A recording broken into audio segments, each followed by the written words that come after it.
ሰው አምጥቶ አስታርቁኝ ወይ የሆነ ነገር ጥፋቴ ምንድነው ማለት አይችልም ነበር? ምናልባት አሁን አብርሽ ላይ እንደዛ ያ ሁሉ ነገር ሩታን የማይሆን አመለካከት ውስጥ እንድትገባ ብዙ ነገር ያደረገን ሰው ዛሬ ወንድሙን ጠርቶ እንዲህ እንድታረግ እፈልጋለሁ ሲል ያሳምናል ማለት ነገሩ ባያሳምንም ምን ለመሰለሽ እንትና ማን ነው ዳኒ ሲመስለኝ ሩታ እንግዲህ ውጡልኝ ብላቸዋለች ከህይወቴ ገብቶሻል አይደለም። ስለዛ እሷን ማግኘት የሚችልበት መንገድ አጣ መሰለኝ። ከይፋ ጋርም ትንሽ እየተጋጭተዋል።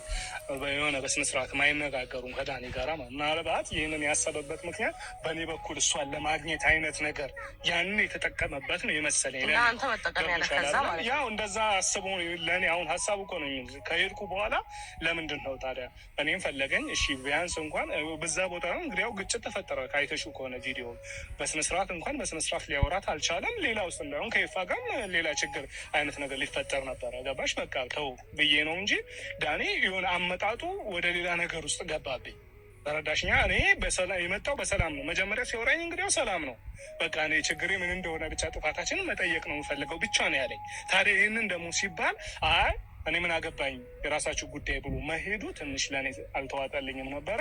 ምክንያቱም ሰው ልጅ እንግዲያው ሊታረቅ ወይ ደግሞ ፍቅር እንፈልጋለን አብረናት መሆን እንፈልጋለን ሲልሽ አይ ዞር በልና አይመለከተኝም ማለቱ ለእኔ ያው ታውቂኛለሽ እኮ እኔ እንደዛ አይነት ሰው አይደለሁም። ለእኔ ከብዶኛል። አንቺ የተረዳሽበት መንገድ አሁን እየተረዳሁሽ እኮ ነው። ሀሳብሽን ልክ ነው። ሩታ ምናልባት በእኔ ምክንያት ጠራዋት። ብዙ ጊዜ እንደውም እሷ በእኔ ምክንያት ነው የምትመጣው። እንግዲህ አክብራኝ፣ እግዚአብሔር ያክብራት። አሁንም ነገም በራሷ ፊትም ብያታለሁ። በቃ ፈጣሪ ያክብራት። ታዛኝ ትመጣለች።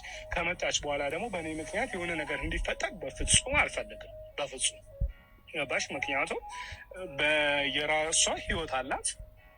በቃ ከወንድሜ ጋር የጀመረችው ነገር ነበር፣ አልሆነም። አሁን የራሷን ህይወት እየኖረች ነው። ኤፋም ደግሞ አጠገቧ ሆኖ አይዞሽ እያለ ነው። ምን እንደታየው አላውቅም። ኤፋ ገባሻ? አሁን እኔና አንቺ ከዚህ በፊት አውርተናል በአብርሽ ጉዳይ።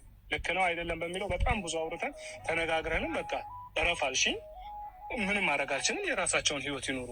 እኔ ወንድሜ መጠየቅ ባለብኝ ወይ ደግሞ ወንድሜ ማየት ባለብኝ መንገድ አየዋለሁ።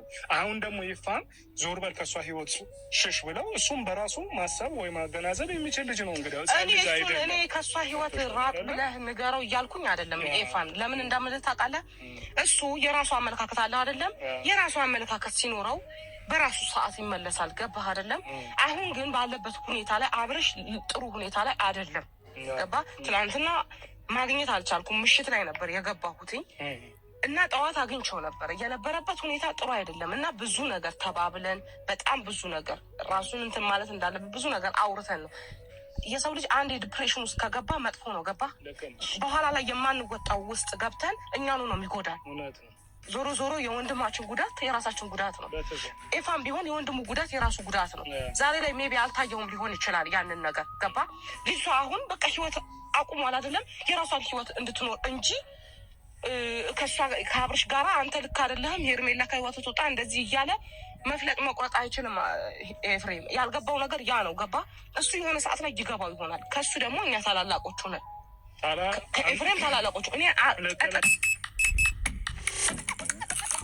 በዛም ሊሆን ይችላል። እስቲ ለአንተ ደግሞ ምከረው የልጅ እሺ ከእሷ ጎንም ይሁን እኮ ግን ህይወቷን ትኑር እሷ። አብርሽም ህይወቱን ይኑር። በቃ እውነት ሰላም እውነት ከልቧ ይቅርታ አድርጋ ከሆነ እውነት ይቅር ብላቸው ከሆነ ይቅር ተባብለው ከሆነ በቃ ሰላማዊ ህይወት እንድትኖር ነው የምፈልገው። ከበስተጀርባው ሌላ ነገር ከሌለው ሰላማዊ ህይወት ትኑር። በቃ ይቅርታ መባባል ትልቅነት ነው፣ ችግር የለውም። ግን ይሄ ነገር ሌላ ነገር ካላዘለ ነው። ገባ? ከበስተጀርባ ሌላ ነገር ከሌለው ነው። ቀጥተኛው ከሆነ እኔ እያልኳት ነው። አሁን ለኦዲየንስ ብያልኩ ነበር አንተ ከመምጣት በፊት የሰው ልጅ ራሱን ነው መሆን ያለበት። ፌክ ማንነት አይደለም መኖር ያለበት። ገባ? ራሱን ማለት ምህረት ማድረግ ትክክል ነው። መልካምነት በራሱ ማለት ነው ሰዎችን እንድትገዛ ያደርጋል። ሰዎች ላይ መልካም ነገር እንድትፈጥር፣ አይምሯቸው ላይ መልካም ነገር እንድትፈጥር ያደርጋል። ገባ?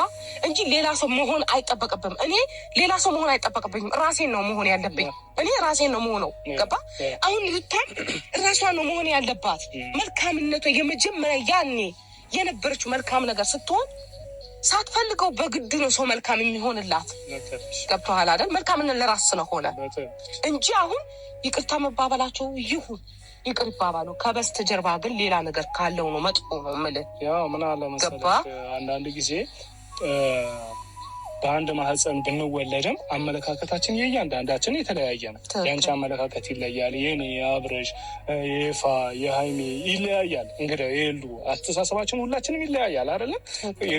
የተወለድነው በአንድ እናት ቢሆንም ነገር ግን ምንድነው አሁን ይፋም እንግዲያው ከሄርሜ ጋራ መሆኑ ደስተኛ አይደለም። አብረሽ ተረዳሽኝ አይደለም? በሱ ደስተኛ አይደለም። የወንድሙ ይህ ማለት ግን